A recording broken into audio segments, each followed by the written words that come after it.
resolution. Let's see. Sorry, recommended practice.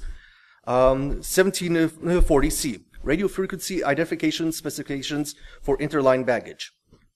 Recommended practice 1745, baggage information services. This one is specifically for how the airlines message each other to transfer information about baggage being processed at airports. It's literally the SQL queries behind the baggage processing there. And RP 1800, automated baggage handling of the IATA license plate concept. Also, handling baggage based off of the number and data that's actually stored on these tags, be it printed, the license plate, the 10-digit or character number which you find at the bottom of each barcode, which identifies your suitcase, or what's stored on the baggage tag, digitally if it's an RFID tag. The recommended practice 1740C trials, they actually started a long time ago. First one was in 1998. Both high-frequency and ultra-high-frequency tags were used. The read accuracy versus barcode tags was the biggest deal for airlines. Barcode tags have a rough accuracy of anything from 70 to 80% regarding barcode scanning at speed in baggage handling systems. RFID tags currently can get up to 99.7%. They've been pushing to improve the standard to get up to 99.9%. Considering that these tags can move at these suitcases with the tags can move at high speed on the conveyors, it can improve efficiency at airports and make sure that your baggage is not lost or actually makes it onto a plane on time. Of all the, in general, these tests also verified international interoperability. That tag, an RFID tag made in the US, would work in Europe or Asia, and vice versa. Of all the locations where these tests have been done, there's only 2 airports that currently use RFID tags for actual baggage tracking. That they literally will ignore any non-RFID tags if they're created within the airport. You go to these places, you will get an RFID tag. These places are Las Vegas, where many of us have been to, and Hong Kong. Delta, as I said regarding about their implementation, what's interesting is they only implement it in read-only mode. So they don't really put any data on their tags. These tags just contain the factory data, and the only information that's not duplicated between tags is a tag ID number. This is what they're probably using for tracking baggage. So, how does the RFID chips work? Do the chips work on for airlines? Well, they're based off of the ISO 18006C standard. It's also called EPC Gen 2. EPC, Electronic Product Code. It's the evolution of everybody's well-known UPC tags, which you find on anything you buy at stores. It's also, the full name can also be EPC Global Class 1 Generation 2 tags. The frequencies that they work on are 860 to 960 megahertz. Most commercial readers that you will find, such as the Proxmark and so on, will not operate at these frequencies. They cannot read them. You usually need to get a special reader. Generally, use it if you look up on eBay or any site using this information, the names ISO 18006C or EPC Gen 2, you will find readers and writers for them. These are also commonly used in parking lots, such as if you have a sticker that you have to place on your windshield to enter a parking lot. It's one of these tags. And some locations in the United States have actually implemented these tags for toll roads. So you attach it to your license plate usually, and as those are active versions of these tags, and it will register your car as passing through a toll. One second here. Apparently, PowerPoint doesn't like the table here.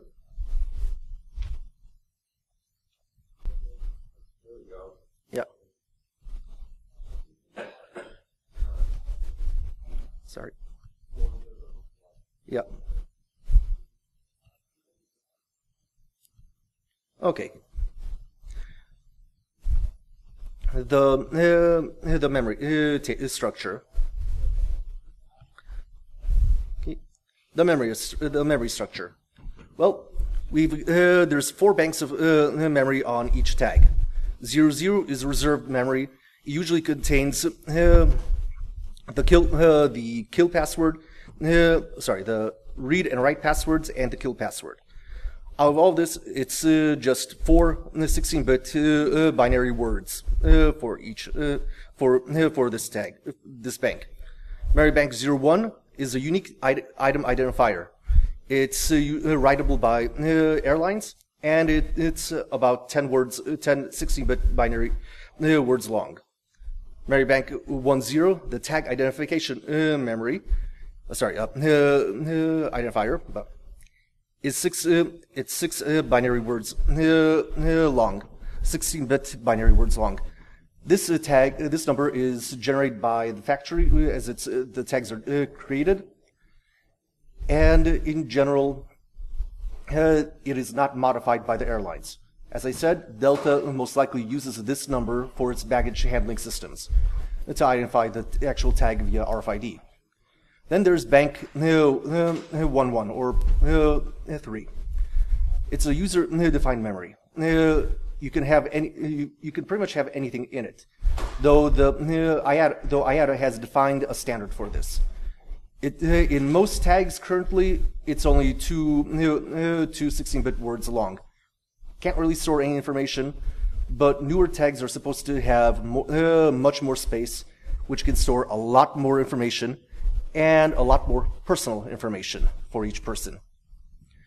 So what's the use of these banks on the luggage tags?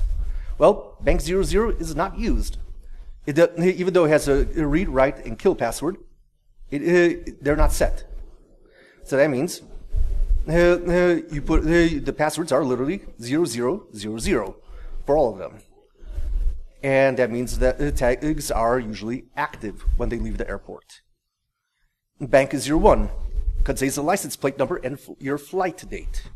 The license plate number is obligatory. The flight date is a conditional piece of data. Bank 10, it's not used as a standard. Bank 3 has space available for any use, but it's set up to be able for manufacturers to create much higher capacity tags. I said for the memory contents, the license plate for Bank 01, license plate code, it's obligatory, 10-digit alphanumeric. The flight date, which is interesting, it's conditional, but the actual format of it is just 1 to 365 or 366. There, it is literally the number, the day, of the number, how many days have passed in a year. That's how it's set. So it's quite literally nothing special regarding any encoding. Security information. So here's the memory contents. Security information is literally an 8-bit data bit, 8 bits of data, which will say, has your suitcase passed the scanner's security? Is it meant to be manually checked or not? That is all stored, well, should be stored on the tag. In addition to that, you can have baggage routing. Through what areas of the airport has it gone through? Your flight data. Are there any connecting flights? Where are you flying to? Where are you flying from? Your frequent flyer level. In other words, your number. Frequent flyer number. The screening airport code. So where did you check in with the suitcase? What's the destination airport code? And what's the internal airport status? What's the status for that specific airport of that suitcase? And of course, if you opt for door-to-door delivery, your home address. All this data is not encrypted and is readable to anybody with such a reader. if it is implemented in the tag. Paper versus plastic. Delta and Las Vegas issue paperback tags. They're the same tags that you have at you get with any airline. Only thing is, if you hold it up to light, you can actually see the RFID chip in it. Other airlines, such as Qantas, have gone a step further. They actually implemented a frequent flyer bonus, which is called the Q-Bag tag. You can buy two for about $100, and these tags literally just contain the chip inside that's inside the paperback tag. This chip is writable by the airline at the airport when you hand the suitcase in. To use this, you do not need the paperback tag. Everything is based off of what's written on the reusable tag. And there are already third-party tags, such as the Rebound tag, which contains both a normal NFC chip, which you can program via a standard Android phone, putting on whatever information you want in case the bag is stolen or something. They could use their phone to read your address or phone number to get in contact with you. It also contains the ISO 18000-6C chip inside it. So it can also be programmed by the airline to be used as a replacement to paper tags. All of these can be applied on any suitcase whatsoever. And as with TSA locks, what we're looking at is for the near future, these tags will probably be integrated into the actual suitcases. The thing is, with these tags, there are some security and privacy issues regarding the standard. Tags are not killed, deactivated, when you leave the airport. When you leave the airport, the tags are just as active as any of them. You can they can be read on the street or anywhere.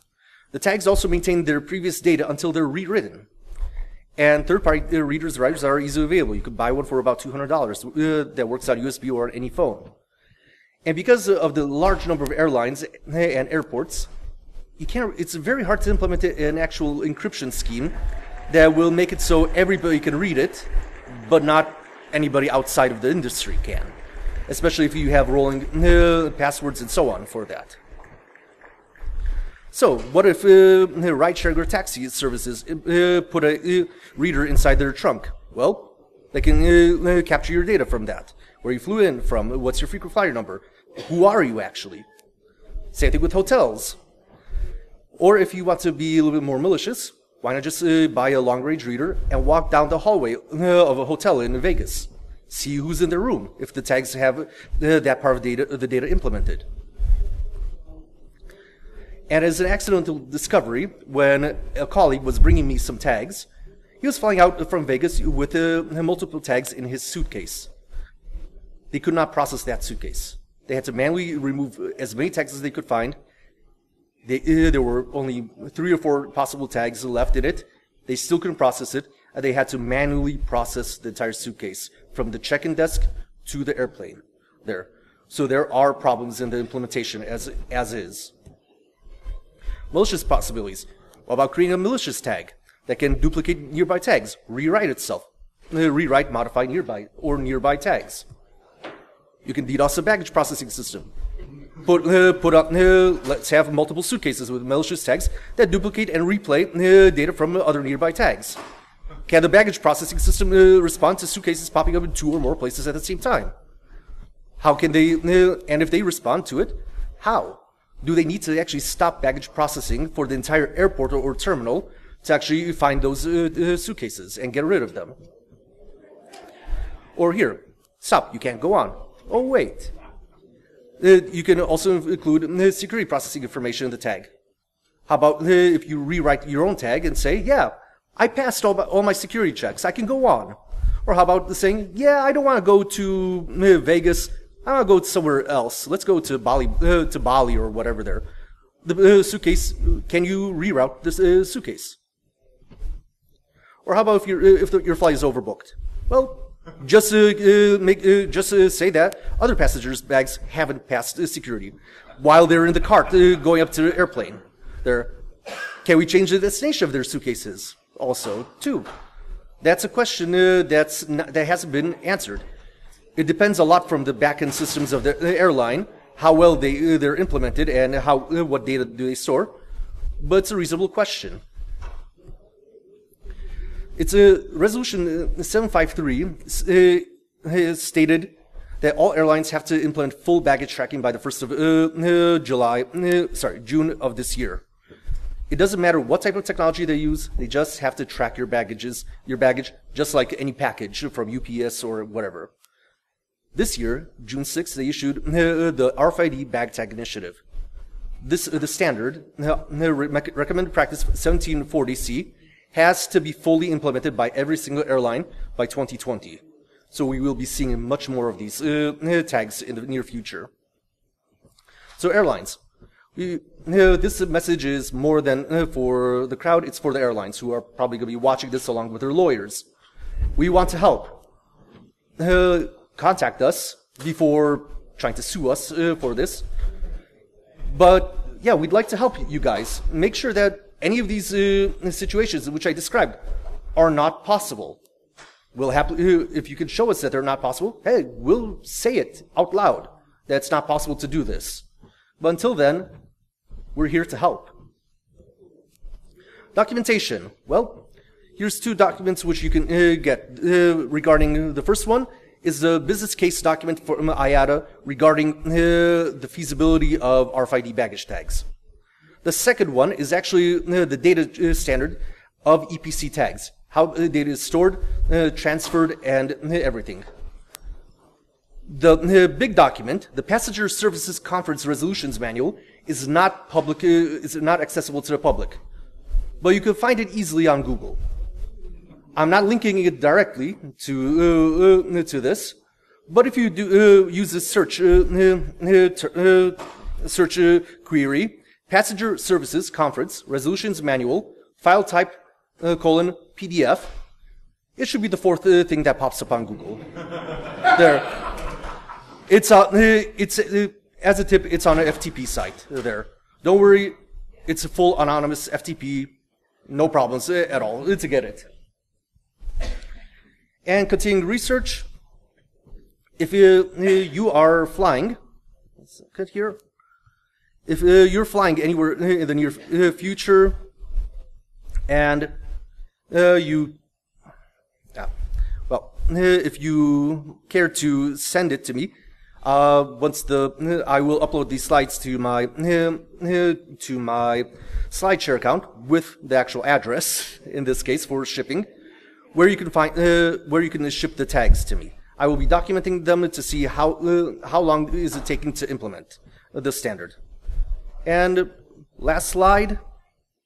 Thanks to all of you for attending this talk or watching it on YouTube or whatever.